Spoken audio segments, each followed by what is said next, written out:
นะโมตัสสะภะคะวะโตอะระหะโตสัมมาสัมพุทธัสสะนะโมตัสสะภะคะวะโตอะระหะโตสัมมาสัมพุทธัสสะนะโมตัสสะภะคะวะโตอะระหะโตสัมมาสัมพุทธัสสะสัพเพสังขาราอนิจจาสัพเพสังขาราทุกขาสัพเพธัมมาอนัตตาติยะธาปัญญายปัสสติอาทานิพินทติทุกเขเตสมัคโควิสุทธิยาติธัมโมสักจังโสตโพติณบัดนี้จะได้วิสัชนาพระธรรมเทศนาของพระผู้มีพระภาคเจ้าเพื่อเป็นเครื่องประดับสติปัญญาส่งเสริมศรัทธาความเชื่อ และวิริยะความภาคเพียรของท่านทั้งหลายที่เป็นพุทธบริษัทให้เจริญงอกงามก้าวหน้า ตามทางแห่งศาสนาของสมเด็จพระบรมศาสดามันเป็นที่พึ่งของสัตว์ทั้งหลายกว่าจะยุติลงด้วยเวลาธรรมเทศนาในวันนี้เป็นไปตามธรรมดาของระเบียบประเพณีแห่งการ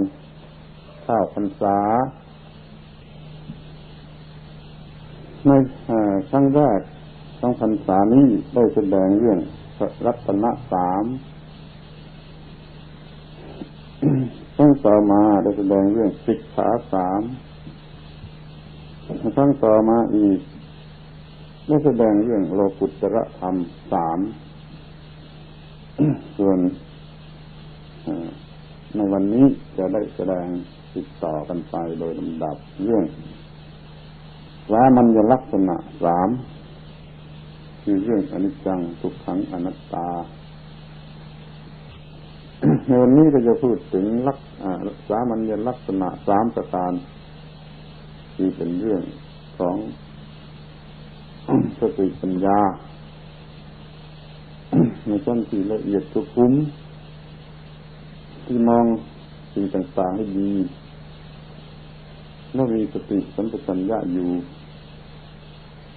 แล้วก็จะรับรองว่าไฟจะเกิดขึ้นไม่ได้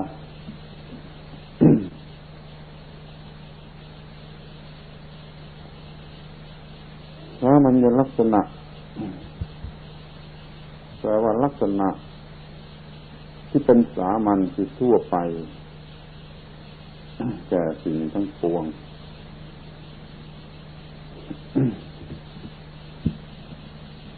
โดยเฉพาะประเภทที่เรียกว่าสังขารลักษณะสามอย่างนี้จะทั่วไปแก่สังขารทั้งปวงสังขารนั่นคือสิ่งที่มันมีเหตุปัจจัยปรุงแต่งแล้วเปลี่ยนแปลงไปตามเหตุปัจจัยนั้นยกเว้นพระนิพพานตัวอย่างเดียวก็เรียกว่าสังขารเท่านั้นอย่างนี้สิ่งที่มันเป็นปัญหาก็คือสิ่งที่ไม่ใช่นิพพานไม่ใช่นิพพานคือไม่เย็นเพราะมันไม่ดับไฟมันยังไม่ดับถ้าไฟมันดับแล้วมันก็หมดเรื่องหมดปัญหาไม่มีเรื่องที่จะต้องทำอะไรเห็นอยู่ว่าไฟมันยังไม่ดับมันยังมีเรื่องมันยังมีปัญหาเนี่ยคือสิ่งทั้งหลายทั้งปวงเหล่านี้เรียกว่าสังขาร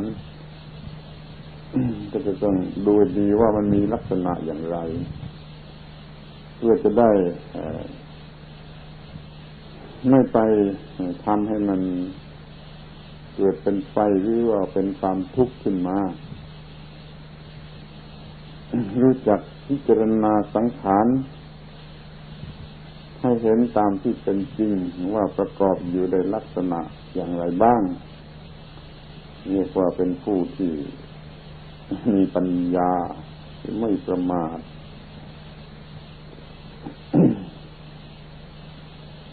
ลักษณะสามประการคืออนิจจังทุกขังอนัตตาพูดกันได้กินปาก คนสมัยโบราณ คนสมัยโบราณเขาอาจจะพลั้งปากออกไปว่าอนิจจังทุกขังอนัตตาได้ง่าย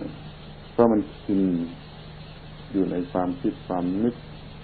หรือมากที่สุดแต่การฟังมันฟังมาก คนสมัยนี้น่าจะเป็นพระเป็นเณรสมัยนี้ก็ดูจะไม่เคยพลั้งปากออกมาว่าอนิจจังทุกขังอนัตตาเลยคนแก่ๆสมัยโน้นไม่ได้ชาวบ้านก็ยังพลั้งปากออกมาว่าอนิจจังทุกขังอนัตตาในหลายๆกรณีจะคิดดูเถอะว่านี่ระหว่างคนทั้งสองจำพวกนี้คนไหนอยู่ใกล้ชิดพระพุทธเจ้ามากกว่ากัน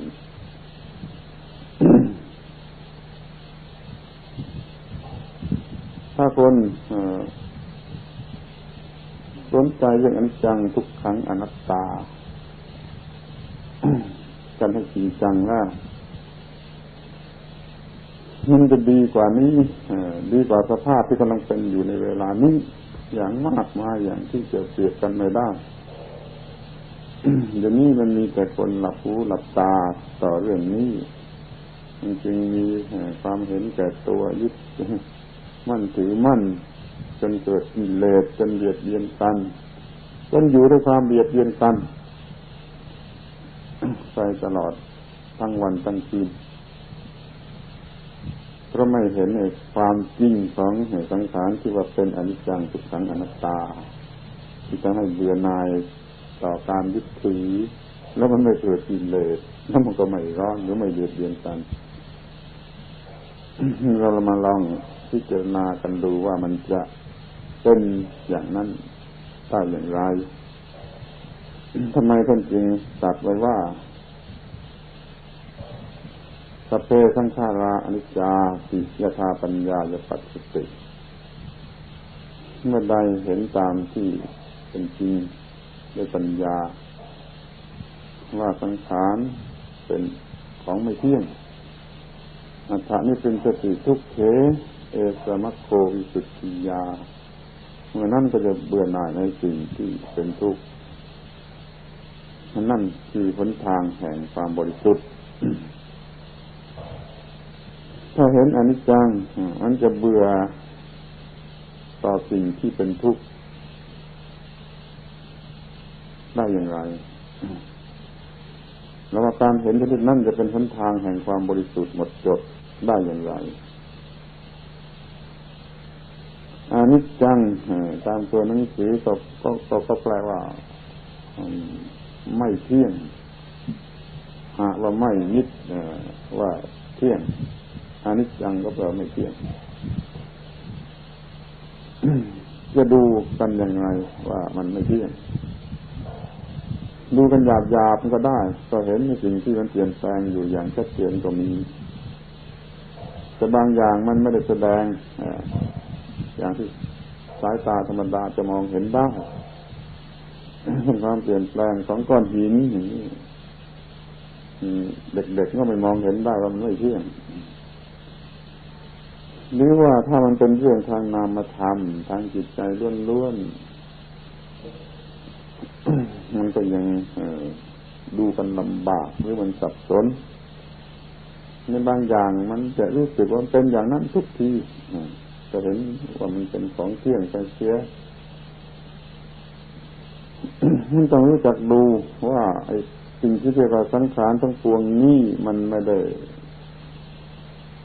เป็นอิสระหรือมีอะไรเด็ดขาดอยู่ได้ในตัวมันเอง มันต้องมีเหตุปัจจัยอย่างใดอย่างหนึ่งทำให้มันเกิดขึ้นมา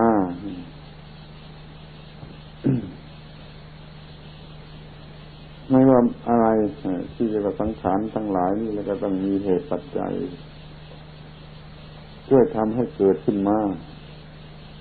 แม้แต่ว่าก้อนหินนี่มันต้องมีเหตุปัจจัยที่ทำให้มันมาเป็นก้อนหินแล้วมาอยู่ในสภาพอย่างนี้ ส่วนของที่เห็นได้ง่ายเช่นต้นไม้อย่างนี้ก็เห็นอยู่ว่ามันก็ต้องอาศัยเม็ดผลไม้อาศัยอาหารอาศัยดินอาศัยแสงแดดอาศัยน้ำอะไรต่างๆมันจึงเป็นต้นไม้ขึ้นมา ไปอยู่ไปเปลี่ยนแปลงไปถ้าเป็นจิตใจของคนเป็นร่างกายของคนหรือของสัตว์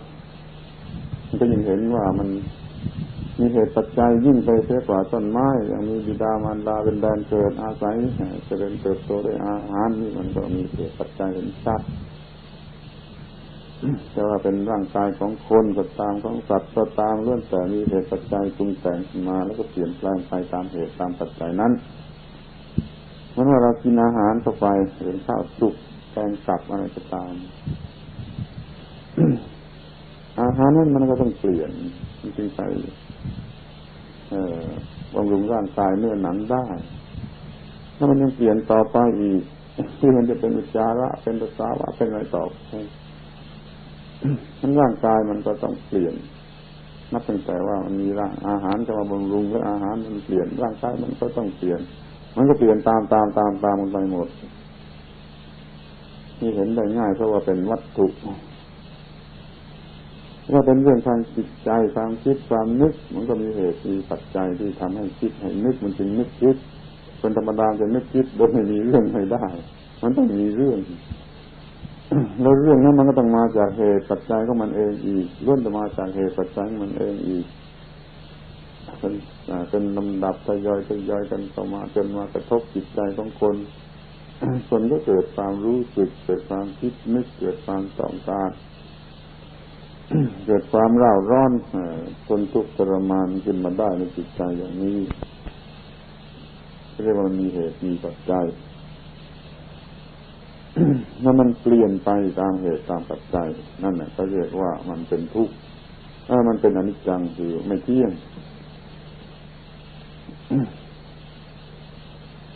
มีแค่ความสั้นๆทั้งสองข้อมันมีเหตุปัจจัยปรุงแต่งข้อหนึ่งแล้วมันเปลี่ยนไปตามอำนาจของเหตุปัจจัยที่ปรุงแต่งนี่ข้อหนึ่งสองข้อนี้ก็เรียกว่าอนิจจังเพียงพอแล้ว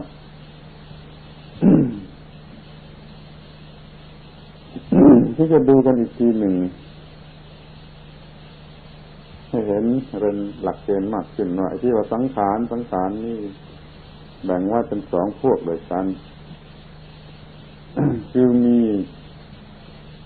จิตหรือมีวิญญาณนี่พวกหนึ่งแล้วไม่มีจิตไม่มีวิญญาณนี่พวกหนึ่ง เดี๋ยวนี้ยุติกันได้ทีแล้วว่าสังขารที่ไม่มีจิตไม่มีวิญญาณเช่นก้อนหินก้อนดินล้วนๆอย่างนี้เป็นต้นสังขารพวกหนึ่งมันมีชีวิตมันมีวิญญาณแม้ที่สุดแต่พืชพันธุ์ต้นไม้นี่ก็มีชีวิตจะมีความรู้สึก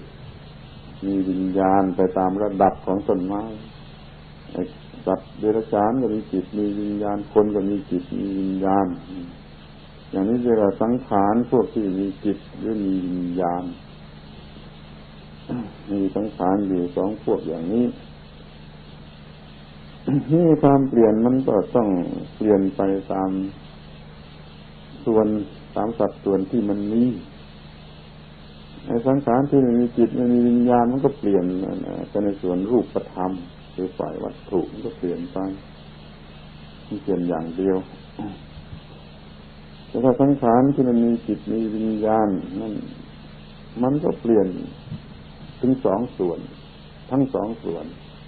คือเปลี่ยนทั้งทางรูปธรรมและทั้งทางนามธรรมที่ร่างกายล้วนๆวัตถุล้วนๆมันก็เปลี่ยนเนื้อหนังกระดูกเอ็นนี่ผมขนก็ตามมันก็เปลี่ยนส่วนรูปธรรมนี่ส่วนจิตส่วนวิญญาณส่วนนามนั้นมันก็เปลี่ยนนี่เราจะเห็นได้ว่า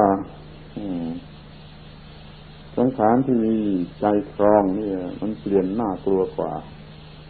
เพราะมันเปลี่ยนทั้งสองเท่าเปลี่ยนทั้งทางรูปและทางนามสังขารที่ไม่มีใจครองนี่มันเปลี่ยนเพียงเท่าเดียวส่วนเดียวคือเปลี่ยนเฉพาะส่วนรูปที่ปัญหานี่มันมีแต่สังขารประเภทที่มีจิตมีวิญญาณรู้สึกคิดนึกได้ไอ้สิ่งที่ไม่มีจิตไม่มีวิญญาณคิดนึกได้มันก็ไม่มีปัญหา เป็นก้อนหินอย่างนี้มันไม่มีปัญหามันไม่มีความรู้สึกคิดนึกมันเกือบจะไม่ต้องพูดถึงก็ได้แต่ว่าเราจะดูกันอีกทางหนึ่งว่าความเปลี่ยนของมันนี่มันมีค่าต่อมนุษย์อย่างไรบ้างส่วนในสังขารที่มันมีจิตใจเช่นต้นไม้มันก็มีปัญหาต้นไม้นี่มันก็มีปัญหาเหมือนกับคนเราที่มีปัญหาว่าจะอยู่บ้างจะตายบ้างมันดิ้นรนเพื่อจะอยู่ต่อสู้เหมือนกันยิ่งศึกษาไปก็ยิ่งพบว่าต้นไม้นี่มันก็มีความรู้สึกดิ้นรนต่อสู้เพื่อจะอยู่เพียงแต่มันเคลื่อนไหวเร็วๆไม่ได้มันแสดงอย่างเปิดเผยไม่ได้มันแสดงอย่างลึกซึ้งเดี๋ยวนี้มีเครื่องมือวัดความเปลี่ยนแปลงภายในต้นไม้ที่เป็นส่วนความรู้สึกก็วัดได้มันมีความหวั่นไหวมากอย่างนั้นอย่างนี้อย่างโน้นเหมือนกันวัดที่เครื่องวัดที่เขาทำขึ้นเฉพาะเอาเป็นว่าต้นไม้นี่มันก็มีความรู้สึกนี่มันก็มีปัญหาถ้ามันจะตายมันก็ต่อสู้อย่างที่เราเห็นกันอยู่นี่สัตว์เดรัจฉานยังเห็นง่ายมันต่อสู้เพื่อจะอยู่มีปัญหาต้องต่อสู้มากไปกว่าต้นไม้จะอีกที่คนมันก็ยิ่งไปกว่านั้นอีกยิ่งเป็นไปตามอำนาจของอวิชชาโดยแล้วก็ยิ่งมีปัญหามากนี่ทีนี้มันมาดูกันว่าความเปลี่ยนแปลงนี่มันมีผลอย่างไรถ้าว่าเราเห็นความเปลี่ยนแปลงก็จะเห็นว่าสิ่งทั้งหลายมันไม่มีอะไรที่จะเป็นอิสระโดยตัวมันเองมันต้องเปลี่ยนแปลงไม่ก็อย่าไปยึดถือให้มันมากเช่นอย่าไปโกรธเมื่อมันไม่ได้ตามที่ต้องการอย่าไปเสียใจในเมื่อมันไม่ได้ตามที่ต้องการหรืออย่าไปเป็นทุกข์เป็นร้อนในเมื่อมันไม่เป็นไปตามที่เราต้องการเพราะเหตุมันต้องเปลี่ยน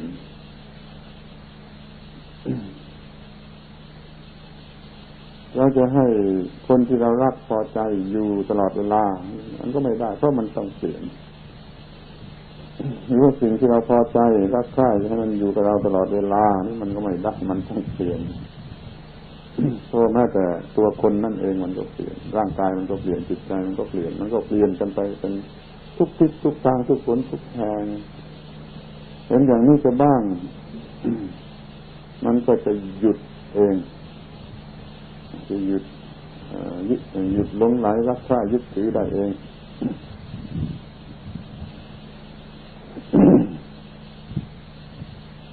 เห็นอนิจจังความเปลี่ยนแปลงเรื่อยของสังขารทั้งหลายจะเกิดความรู้สึกอย่างไรลองเทียบเทียงดูกับคนคนหนึ่งที่มันไม่เห็นเลยมันโง่หรือจะโง่มันไม่เห็นความเปลี่ยนแปลงนี่เลยมันจะเอาแต่ความรู้สึกของตัวเองประพฤติแล้วมันจะรู้สึกอย่างไรมันต้องการอย่างที่กิเลสตัณหามันจะพาไปด้วยความโง่ส่วนคนหนึ่งมันมีปัญญาว่ามันเห็นอนิจจังโดยแท้จริงนี่มันก็ไม่โง่ถ้ามันจะต้องการอะไรบ้างปรารถนาอะไรบ้างมันก็ปรารถนาด้วยความรู้สึกที่ไม่โง่เพราะนั้นมันจึงไม่ปรารถนาในทางที่ผิดที่ทำให้ตัวเองต้องเป็นทุกข์คนที่ฉลาดมองเห็นความเปลี่ยนแปลงของสังขารอยู่เสมอของสิ่งทั้งปวงรอบตัวเราอยู่เสมอมันก็ไม่มีที่ไปจดจ่อ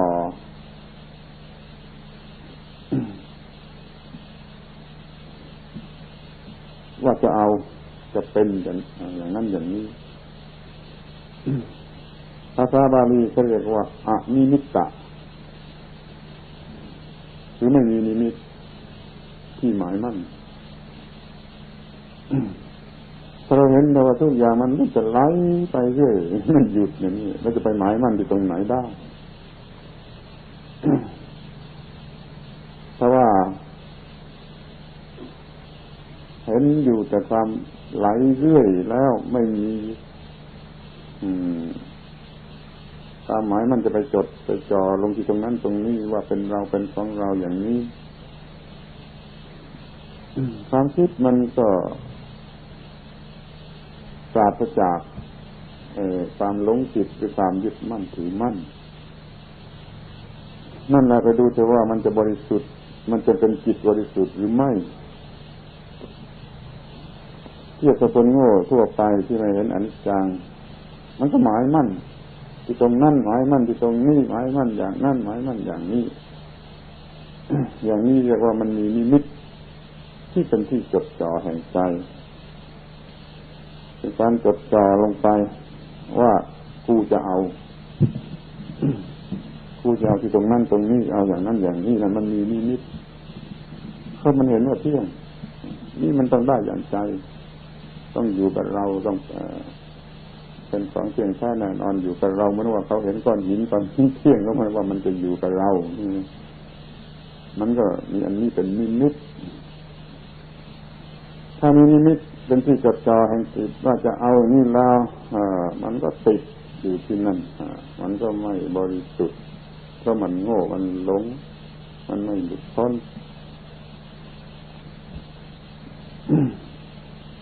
ตัวเห็นในความไม่เที่ยงที่ไหลอยู่เป็นเกลียวอย่างนี้ไม่อาจจะไปจดลงที่ไหนได้นี่เรียกว่าไม่มีนิมิตมันก็หลุดพ้นอยู่ในตัวโดยอัตโนมัติเขาเรียกภาวะอย่างนี้ว่าอนิมิตตวิโมกข์ วิโมกข์คือความหลุดพ้นจิตไม่ถูกอะไรพัวพันเดินหน้าความที่จิตนั้นไม่มีนิมิต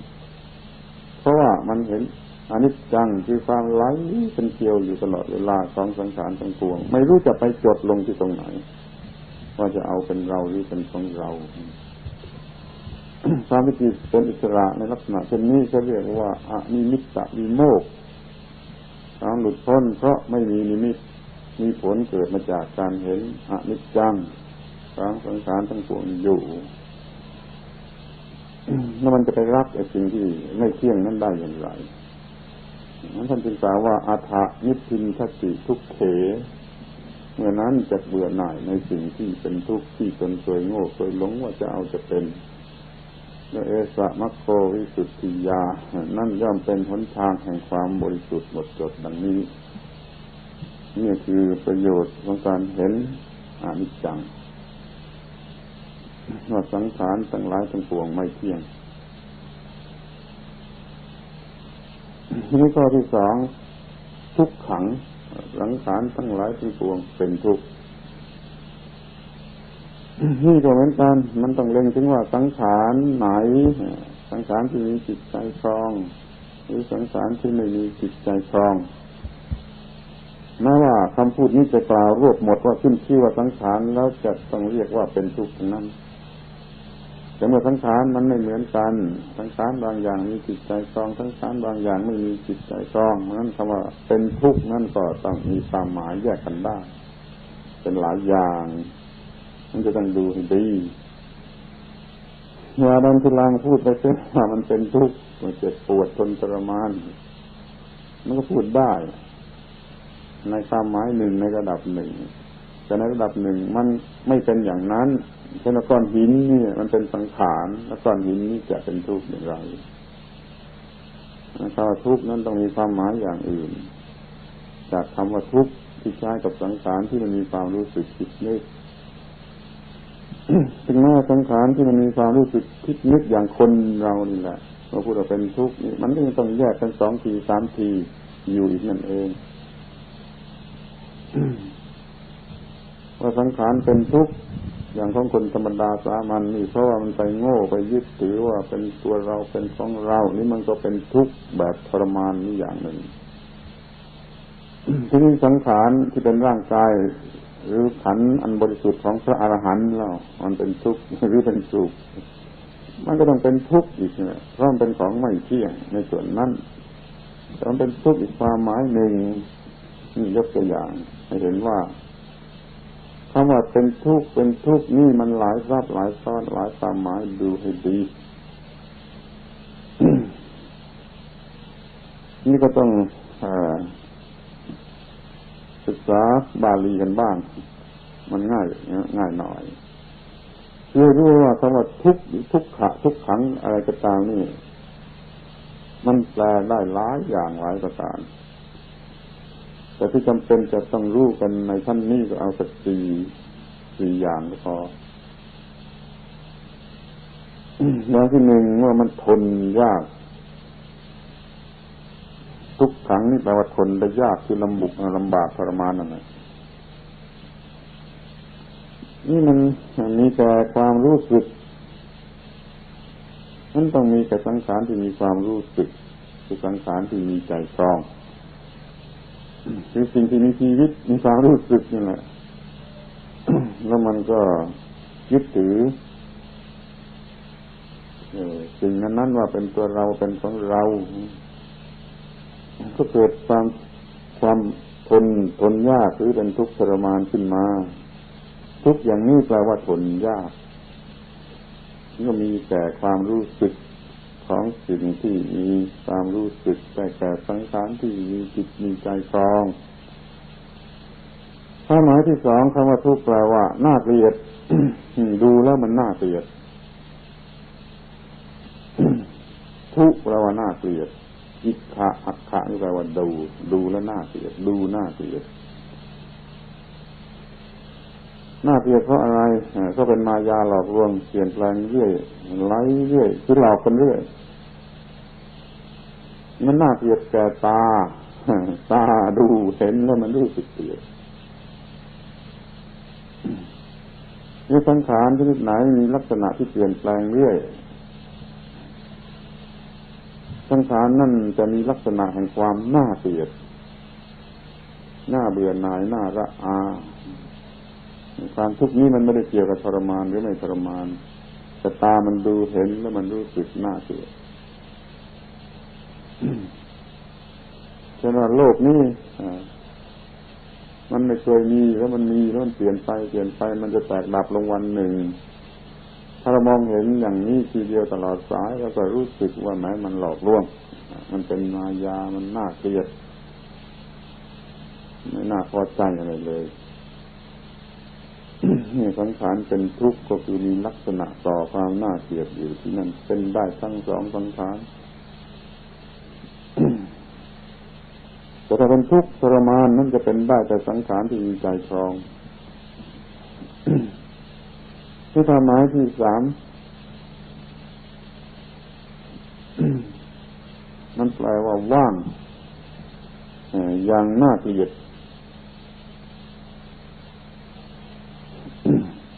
คือไม่มีตัวตนมันเป็นของเคลื่อนคว้างไปตามความเปลี่ยนแปลงมีแต่ความเปลี่ยนแปลงไม่มีจริงที่ตรงไหนไม่มีเพียงแค่อย่างยืนที่ตรงไหนไม่มีอิสระที่ตรงไหนไม่มีส่วนที่ควรจะเข้าไปจับเฉยเอาเลยอย่างนี้อย่างมันว่างจากส่วนที่ควรจับเฉยก็เป็นการว่างอย่างน่าเกลียดนี่เป็นคำแปลที่พระอัตถกถาจารย์พระโบราณอาจารย์บางคนอธิบายว่าแต่ไม่ทั่วไปคือเขาจะไม่สนใจกันถึงขนาดนี้โดยมากจะได้พบได้เห็นว่าพระอัตถกถาจารย์บางคนพยายามแนะอีกแง่หนึ่งว่าทุกขังนี่ขังแปลว่าว่างทุกแปลว่าน่าเกลียดก็แปลว่ามันว่างอย่างน่าเกลียดนี่มันเป็นแก่ธรรมชาติทั้งหลายมันอยู่ที่ธรรมชาติทั้งหลายรูปธรรมนามธรรมที่เรามองเห็นถ้าเรามองดูโลกในแง่ความเปลี่ยนแปลงไหลเรื่อยแล้วมันจะเห็นว่ามันว่างอย่างน่าเกลียดอย่างนี้ก็เป็นไปได้ในสองสังขารเลยเหมือนกันสังขารไม่มีจิตใจครองเป็นก้อนหินนี่ก็ว่างอยู่อย่างน่าเกลียดสังขารที่มีใจครองอย่างต้นไม้อย่างสัตว์อย่างคนนี่มันก็ว่างอยู่อย่างน่าเกลียดนี่คำว่าทุกขังแปลว่าว่างอย่างน่าเกลียดอย่างนี้ก็มีนี่ความหมายที่สี่เป็นความหมายพิเศษทุกขังจะแปลว่านำมาซึ่งความทุกข์ เป็นที่ตั้งแห่งความทุกข์แก่บุคคลผู้ยึดถือสังขารไหนก็ตามในความหมายไหนก็ตามที่มันไม่เที่ยงมันจะมีมันจะเป็นทางที่นำมาซึ่งความทุกข์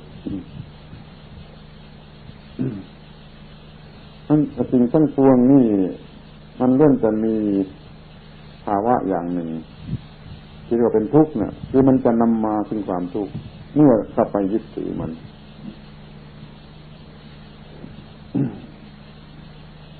คำว่าเมื่อเข้าไปยึดถือมันนี่ก็ต้องเข้าใจดีๆว่าเราอย่ามองข้ามเช่นเมื่อมันเจ็บปวดที่เนื้อที่หนังเราไม่ได้รู้ว่าเราได้ยึดถือว่ามันเป็นเนื้อหนังของเราหรือความเจ็บของเราแต่มันเป็นความยึดถืออยู่โดยอัตโนมัติโดยธรรมชาติโดยไม่รู้สึกตัวตั้งแต่เราเกิดมาเราก็รู้สึกยึดถือสังขารร่างกายเป็นเราเป็นของเราอยู่ตลอดเวลาแต่เราไม่รู้สึกว่าเรายึดถือใครมาบอกว่าใจมันยึดถืออยู่นั่นมันก็ไม่เชื่อเพราะมันไม่มองเห็นในตัวการยึดถือมันจึงอยู่เป็นธรรมดาไปหมดคือยึดถืออย่างเป็นธรรมดาไปหมดมันจึงมีความทุกข์ทันทีเมื่อว่าไอ้สิ่งที่เรายึดถือนี่มันเกิดเปลี่ยนแปลงขึ้นมาหรือมันเจ็บปวดขึ้นมาเนื้อหนังมันไม่สบายเจ็บปวดขึ้นมาก็เป็นทุกข์ทันทีเพราะมันยึดถือกันอยู่ตามธรรมดาแล้วนี้มันก็นำมาถึงความทุกข์คือเป็นที่ตั้งแห่งความยึดถือบ้างหรือเพราะมีความยึดถืออยู่แล้วตลอดเวลาบ้างสังขารหมายที่มันใกล้ชิดมากที่สุดจนเนื้อหนังร่างกายของเรานี่มันก็ถูกยึดถือมากและแน่นแฟ้นไว้ตลอดเวลาส่วนความรู้สึกคิดนึกมันก็เป็นที่ตั้งความยึดถือเหมือนกันแต่ว่ามันกลับไปกลับมามันกลับกรอกเร็วมันยังเห็นได้ยาก แต่แล้วมันก็มีไว้สำหรับยึดถือเป็นที่ตั้งแห่งความยึดถืออยู่ตลอดเวลา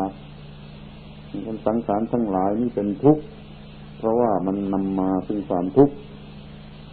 แก่บุคคลผู้ยึดถือเราเป็นได้อย่างนี้ทั้งสองสังขารเชื่อสังขารที่ไม่มีวิญญาณครองเป็นก้อนหินนี่ลองไปรักมันก็ให้สงวนมือเดี๋ยวมันก็ที่มีความทุกข์เป็นไฟเกิดขึ้นในใจอย่างเขาจับสวนหินไว้สวยๆลองไปเตะต้องให้กระจายเขาก็ตีหัวแตกเขาเจ้าของเขารักไอ้ก้อนหินเหล่านั้นเรือเพชรลอยที่คนโง่เอามาแขวนไว้ตามหูตามคอเนี่ยลองไปทำอะไรเขาสิเขาก็โกรธมันก็เป็นที่ตั้งแห่งความยึดถือทั้งที่มันเป็นเพียงก้อนหินที่คนเขาตีราคาด้วยความโง่ความหลงว่ามันอย่างนั้นอย่างนี้อย่างนี้ก็จะนำมาซึ่งความทุกข์เมื่อมันจะเป็นสังขารที่ไม่มีใจครองถ้ามันเป็นสังขารที่มีใจครองเช่นบุตรภรรยาสามีนี่ลองไปนั่นก็จะมีเรื่องมากกว่านี้อีกนั่นเรียกว่าสังขารมันเป็นทุกข์ในความหมายที่สี่ที่นำมาซึ่งความทุกข์แก่บุคคลผู้ยึดถือความหมายนี้สำคัญที่สุดต้องเรียกเป็นความหมายพิเศษต้องกำหนดจดจำไว้ให้ดีเพราะปัญหามันอยู่ที่นี่ถ้าไม่ยึดถือก็ไม่เป็นไร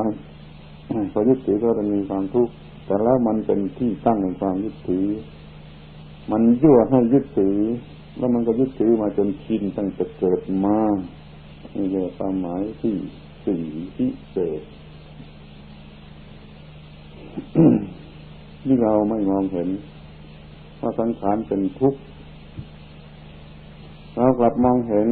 ว่าน่ารักน่าพอใจหรือว่าเป็นสุข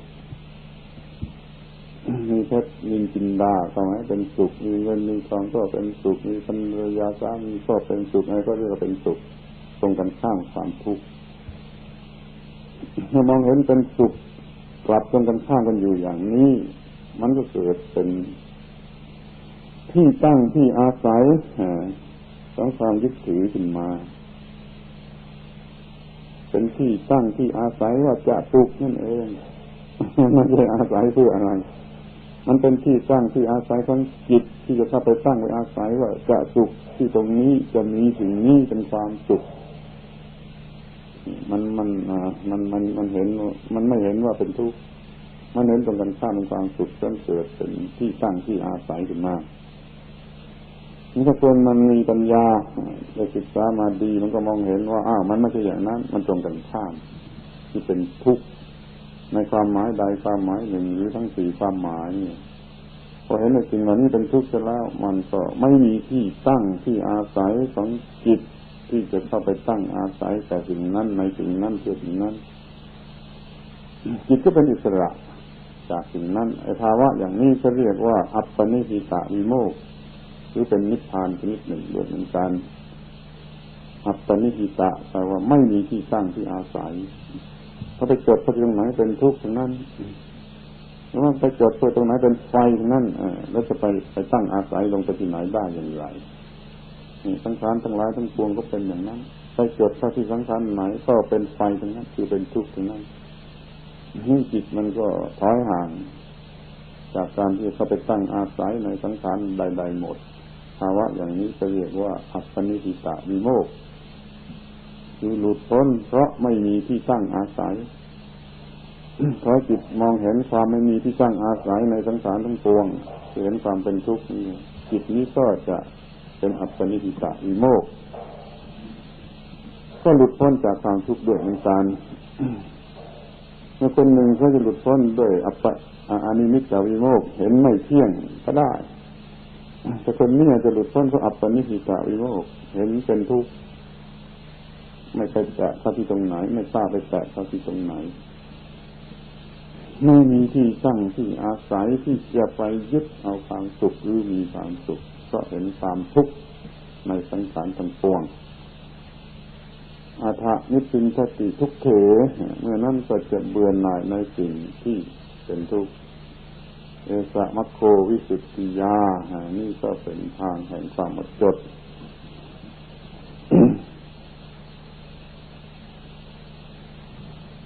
ทีนี้จะมาถึงเรื่อง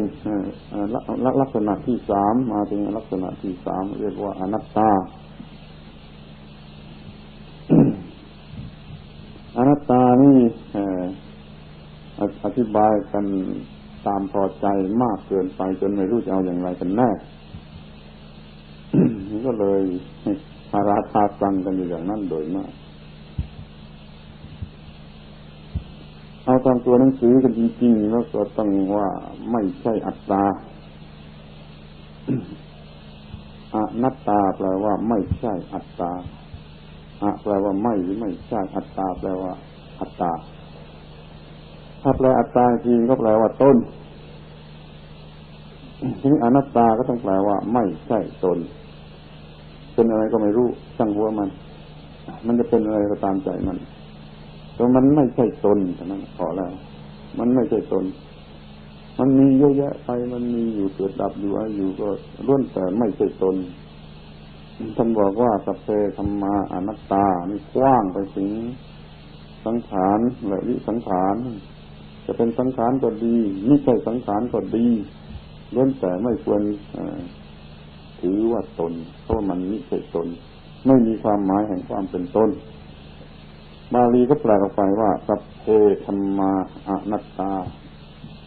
ธรรมทั้งหลายทั้งปวงคือสิ่งทั้งหลายทั้งปวงสังคตธรรมก็ดีอสังคตธรรมก็ดีนี่ก็ว่าอนัตตาไม่ใช่ตน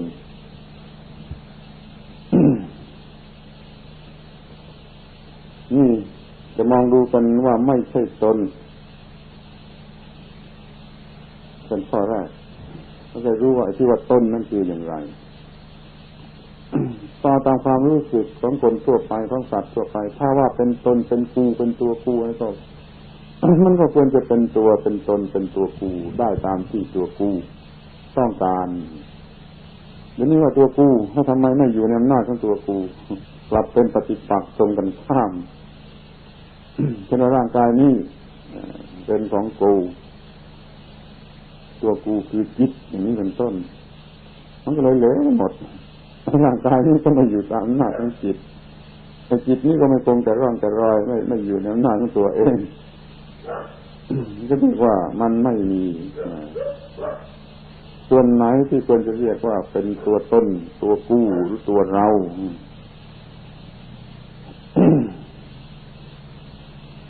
มันมีแต่สิ่งที่ไม่เป็นไปตามความต้องการของจิตนั้นซึ่งแม้แต่จิตนั่นเองมันก็ไม่ตามความต้องการของจิตนั้นก็คือว่ามันไม่ใช่ตนอยู่ที่จิตนั้นแล้วที่สิ่งที่จิตนั้นต้องการก็ยิ่งไม่ใช่ตนอีกเพราะจิตมันคือคนบ้าที่สิ่งที่คนบ้าต้องการมันก็ยิ่งบ้ากันใหญ่ที่เราจะรู้ว่าทั้งข้างนอกทั้งข้างในทั้งตัวจิตทั้งตัวเจตสิกทั้งตัวร่างกายตามมันก็ไม่มีส่วนไหนที่จะเรียกว่าเป็นของตนหรือเป็นตัวตนได้ไม่ใช่ตนนะความอย่างนี้พอมันเนื่องกันจึงจะเป็นของตนเช่นจิตไม่ใช่ตนของจิตร่างกายก็ไม่ใช่ตนของร่างกายที่จิตคิดนึกได้มันเอาตัวเองเป็นตนบ้างเอาร่างกายเป็นของตนบ้างมันก็เป็นเรื่องลมๆแรงๆอนัตตาเพราะว่าที่มีอยู่ทั้งหลายทั้งปวงนั้นน่ะไม่ใช่ตนแม้ความไม่มีทุกข์ความดับทุกข์นั้นมันก็เป็นธรรมชาติของธรรมชาติไม่เป็นตัวตนของใครตามหลักพุทธศาสนาสอนให้ถืออย่างนี้คิดอย่างนี้แต่ว่าลัทธิอื่นศาสนาอื่นอาจจะสอนอย่างอื่นเช่นสอนในดับทุกข์ได้ภาวะอันนั้นเป็นตัวตนของตนอย่างนี้ก็มีแต่พระบาลีในพระพุทธศาสนานี่ชัดอยู่แล้วว่าธรรมทั้งปวงไม่ใช่ตนมันสังขารก็ดีวิสังขารก็ดีก็ไม่ใช่ตนสังขตธรรมก็ดีอสังขตธรรมก็ดีไม่ใช่ตนความทุกข์ก็ไม่ใช่ตนความดับทุกข์ก็ไม่ใช่ตนจิตที่คิดนึกอะไรได้ก็ไม่ใช่ตนสิ่งที่จิตคิดนึกได้ก็ไม่ใช่ตนการเนื่องกันระหว่างสิ่งทั้งสองก็ไม่ใช่ตนปฏิกิริยาอะไรต่างๆเกิดขึ้นมาก็ไม่ใช่ตนมันปฏิเสธหมดอย่างนี้ไม่ใช่ตนมีแต่สิ่งที่ไม่ใช่ตนมีแต่สิ่งที่ไม่ใช่ตนมียอมรับว่ามีเปลี่ยนแปลงก็ตามไม่เปลี่ยนแปลงก็ตามแต่ว่าไม่ใช่ตนหรือไม่ใช่สิ่งที่ควรเรียกว่าตนจะมีอย่างไหนอย่างไรอีกอย่างก็ล้วนแต่ไม่ใช่สิ่งที่ควรเรียกว่าตนเรียกว่าอนัตตาจะขยายความไปให้มากกว่านี้เท่าไรก็ได้แต่ใจความสำคัญมันอยู่เท่านี้ตัวนี้ไปหมดทุกอย่างมีเป็นเท่าไรก็ตามใจแต่ทุกอย่างไม่ควรไม่มีสิ่งไหนที่ควรเรียกว่าตนมีแต่สิ่งที่ไม่ควรเรียกว่าตนเพราะนั้นจึงว่าทุกสิ่งไม่ใช่ตนไม่ใช่ของเราบาลีมีว่าเนตังมะมะไม่ใช่ของเราเงินของยืมชั่วคราวคนไปยืมของเข้ามาเป็นคนซื่อสัตย์สุจริตไม่โกงไม่เขาก็ต้องเอาไปคืน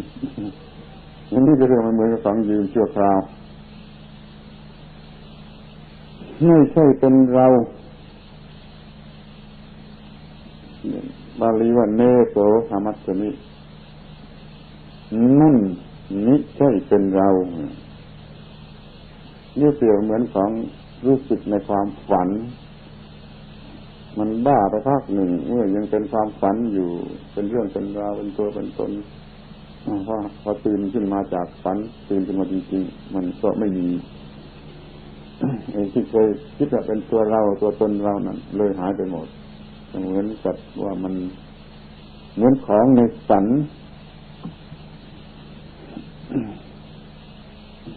วันนั้นมันไม่ใช่ตัวตนของเรานี่รวบหมดเลยทั้งไม่ใช่ตัวตนและทั้งไม่ใช่ของเรานะเนโสอัตตาบาลีว่านะเนโสอัตตานั่นไม่ใช่ตนของเราเพราะว่ามันไม่อยู่ในอำนาจของเรา ถ้าเป็นเราเป็นตัวตนของเรามันต้องอยู่ในอำนาจของเรานี่ตัวเราเองมันก็ไม่มีตัวตนมันก็ไม่มีอำนาจอะไรก็เลยเว้งความถึงว่างกันไปหมดนี่เห็นอย่างนี้ก็คือเห็นอนัตตาทุกอย่างอย่าว่าแต่ไอ้ที่เป็นเนื้อหนังร่างกายน่าเป็นจิตใจคิดนึกได้ก็ไม่ใช่ตนเรื่องความดับของไอ้สิ่งทั้งหมดนี่ที่เรียกว่านิพพานคือไม่ยึดถืออะไรเลยเป็นจิตที่ว่างจากความยึดถือภาวะที่ว่างจากความยึดถือนั่นก็ไม่ควรเอามาเรียกว่าตัวตนที่เรียกว่ามันว่างทำทั้งหลายทั้งปวงว่างจากอะไรว่างจากความหมายของความเป็นตนว่างจากความหมายของความเป็นของตนก็เรียกว่าว่างจากอัตตาแล้วว่างจากอัตตนิยาว่างจากตัวตนว่างจากของตน เมื่อเห็นว่างอย่างนี้จิตก็ปราศจากความยึดถืออย่างที่ตรัสว่าเมื่อโลกเมื่อเห็นโลกโดยความเป็นของว่างจากตัวตนหรือจากของตนเมื่อนั้นจิตก็ไม่ยึดถืออะไรจิตในภาวะอย่างนี้เขาเรียกว่าสุญญตวิโมกข์คือความหลุดพ้นใช้อำนาจของการเห็นสุญญตาคือความว่างคือเห็นอนัตตานั่นเองเป็นอนัตตาแล้วเห็นว่าว่างจากตัวตนจิตนั้นหลุดพ้นจากการผูกพันทั้งปวงเพราะว่ามันเห็นความว่างจากตัวตนในสิ่งทั้งปวง อย่างนี้เป็นความหลุดพ้นเพราะอำนาจของการเห็นความว่างเป็นหลักสุดท้ายเป็นหลักสำคัญเป็นหลักทั่วไปที่ว่าจะหลุดพ้นกันจริงๆอย่างมีรากฐานสมบูรณ์ก็เป็นเรื่องของการเห็นอนัตตาเรียกว่าสุญญตวิโมกข์แต่เมื่อเล็งถึงวิโมกข์แล้วมันก็ได้ทั้งนั้นถ้าเห็นอนิจจังมันก็ย่อมจะเห็นสุญญตาเพราะมันอนิจจังไปหมดจะมีตัวตนที่ไหนถ้าเห็นทุกขังมันก็เห็นว่างไปหมดเหมือนกันมันไม่มีอะไรมันมีแต่ความทุกข์มันไม่มีตัวตนมันก็เห็นสุญญตา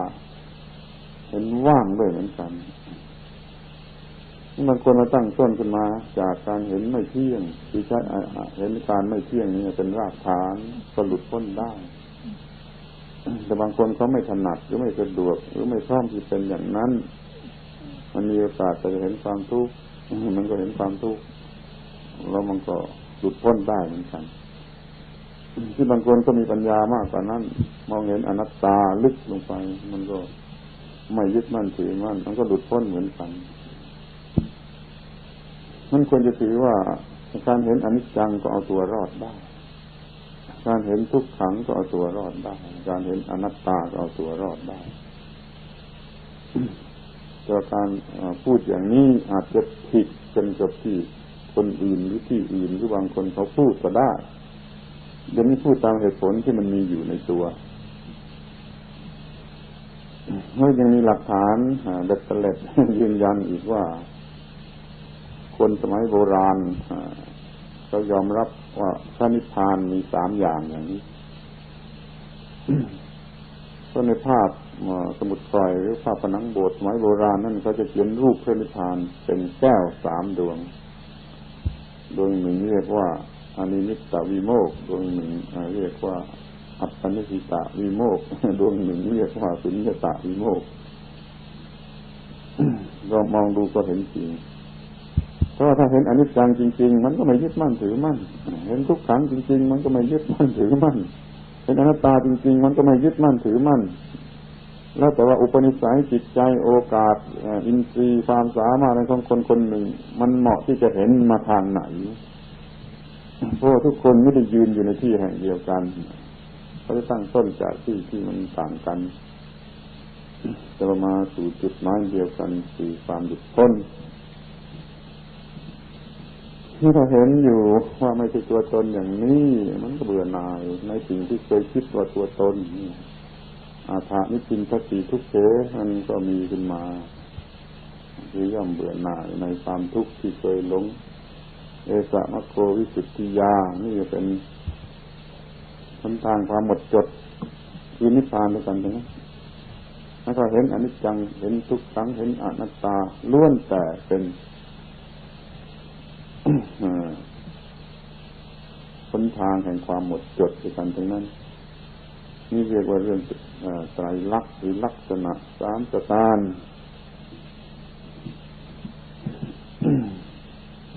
เห็นแล้วก็จะเบื่อหน่ายในสิ่งที่เป็นทุกข์ที่เคยหลงเอามายึดถือไว้ว่าตัวตนว่าของตนว่าของรักของตนของเกลียดของตนต่างๆนี่เป็นทางแห่งความวิสุทธิ์คือความหมดจดจากสิ่งเศร้าหมองคือกิเลสคือราคะโทสะโมหะอันนี้ก็มีหรือสิ่งเศร้าหมองมากไปกว่านั้นก็คือความหมักดองสะสมแห่งกิเลสที่เรียกว่าอาสวะบ้างอนุสัยบ้างอย่างนี้ก็เศร้าหมองเหมือนกันหรือจะเรียกว่าเป็นความทุกข์ตัวความทุกข์เป็นตัวเศร้าหมองอย่างนี้ก็ได้เหมือนกันนี่คือทางแห่งความบริสุทธิ์นั่นก็คือหมดจดจากกิเลสหรือว่าจากอาสวะหรือว่าจากความทุกข์ทั้งหลายทั้งปวงแล้วแต่จะเรียกนี่คือผลของการเห็นอนิจจังทุกขังอนัตตา ทีนี้ก็อยากจะแนะให้สังเกตอีกอย่างหนึ่งว่าเดี๋ยวนี้คนเขาไม่สนใจเรื่องนี้พอได้ยินว่าอนิจจังทุกขังอนัตตาเขาก็ว่าเป็นเรื่องของคนโบราณว่าเป็นเรื่องคนโบราณยังไม่หนามันจะว่าเป็นเรื่องของคนโง่นี่เพราะมันโง่เองมันโง่เหลือประมาณโง่ที่แสนจะโง่มันจึงว่าเรื่องอนิจจังทุกขังอนัตตานี่เป็นเรื่องของคนโง่นี่ถ้าที่พูดมาแล้วนี่ขอคิดดูพิจารณาดูคำนวณดูมันเป็นเรื่องของคนโง่หรือยังไงไอ้คนโง่มันจะมองเห็นอย่างนี้ได้หรือยังไง มันต้องมีปัญญาสติมากน้อยมันจึงจะมองเห็นอนิจจังทุกขังอนัตตาเพราะฉะนั้นจะต้องถือว่า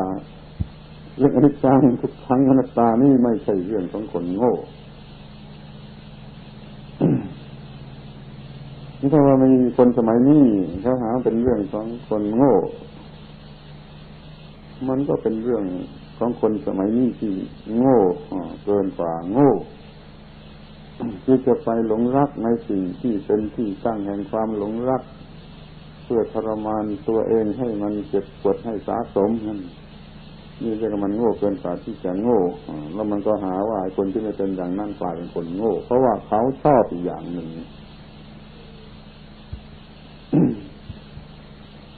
นี่ถ้าว่าจะมองดูกันอีกทางหนึ่งด้วยความหวังดีก็จะมองเห็นว่าถ้าคนเรามีความรู้เรื่องอนิจจังทุกขังอนัตตาถ้าคนเราจะไม่เบียดเบียนกันอย่างนี้คือไม่เบียดเบียนตัวเองให้เป็นทุกข์เป็นร้อนเหมือนตกนรกทั้งเป็นอย่างนี้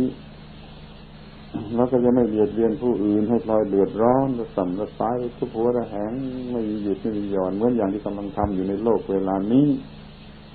เพราะมันไม่เห็นอนิจจังทุกขังอนัตตาทุกศาสนาอาจจะสอนอนิจจังทุกขังอนัตตาอยู่แล้วโดยไม่รู้สึกตัวที่เห็นชัดๆอยู่ศาสนาพุทธศาสนาหรือที่มันเครือเดียวกันกับพุทธศาสนาแล้วก็ยังสอนอนิจจังทุกขังอนัตตาอย่างยิ่งแต่ในศาสนาอื่นเขาก็จะสอนอยู่โดยอ้อมมีผลอย่างเดียวกันที่สอนให้ถือสิ่งใดสิ่งหนึ่งว่าเป็นของตัวเป็นตัวของตัวไม่เห็นแต่ตัวทั้งนั้นนั่นมันมีผลอย่างเดียวกับการเห็นอนิจจังทุกขังอนัตตาแต่ว่าเดี๋ยวนี้พุทธบริษัทต้องการจะเห็นง่ายขึ้นเร็วขึ้นชัดขึ้นทันแก่ความต้องการมากขึ้นจึงสอนระบุลักษณะ3ประการนี้ว่ามีอยู่อย่างนี้เมื่อถ้าคนมองเห็นจริงๆแล้วก็จะหมดความเห็นแก่ตัวเมื่อหมดความเห็นแก่ตัวมันก็ไม่เบียดเบียนตัวเองให้เดือดร้อนคนเรามันเบียดเบียนตัวเองให้เดือดร้อนเพราะความโลภความโกรธความหลง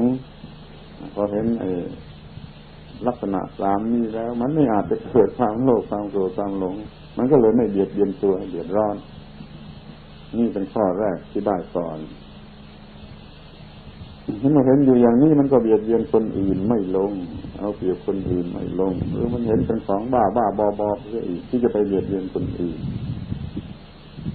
ถ้าเมื่อตัวเองไม่มีความทุกข์แล้วมันก็ควรจะพอใจแล้วก็เลยไม่เบียดเบียนคนอื่น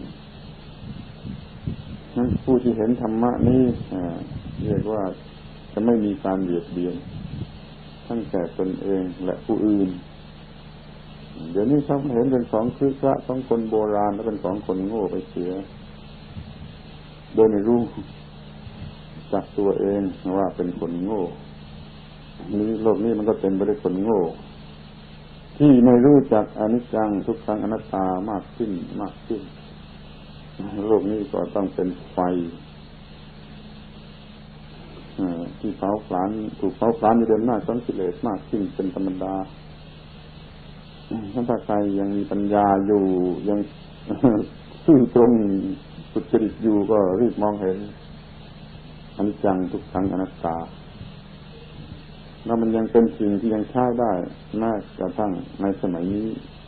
ในการที่จะช่วยบำบัดความทุกข์ยากลำบากทั้งหลายทั้งปวงนี่เป็นเรื่องไตรลักษณ์หรือลักษณะ3ประการ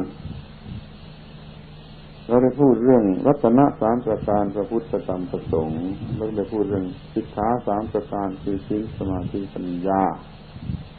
แล้วก็ได้พูดเรื่องโลกุตตรธรรม3ประการคือมรรคผลนิพพานในวันนี้เราพูดเรื่องลักษณะ3ประการซึ่งเมื่อบุคคลเห็นแล้วก็จะชื่อว่าเดินไปตามทางของความบริสุทธิ์เพื่อการบรรลุมรรคผลนิพพานจะทำให้ทุกอย่างง่ายข้าวในการจะดับทุกข์ทั้งปวงเป็นเรื่องหนึ่งในบรรดาเรื่องทั้งหลายที่ควรจะเอามาซักซ้อมความเข้าใจให้แจ่มแจ้งขึ้นไว้ในโอกาสแห่งการเข้าพรรษาทุกๆพรรษาก็ให้พุทธบริษัททั้งหลายผลขวายในการปฏิบัติอย่างนี้ตามขนบธรรมเนียมประเพณีตามพระพุทธประสงค์หรือตามที่ว่าตัวเองมันก็ควรจะดับทุกข์ให้แก่ตัวเองโดยอาศัยธรรมะเหล่านี้ธรรมเทศนาสมควรแก่เวลาเอวังก็มีโดยประการฉะนี้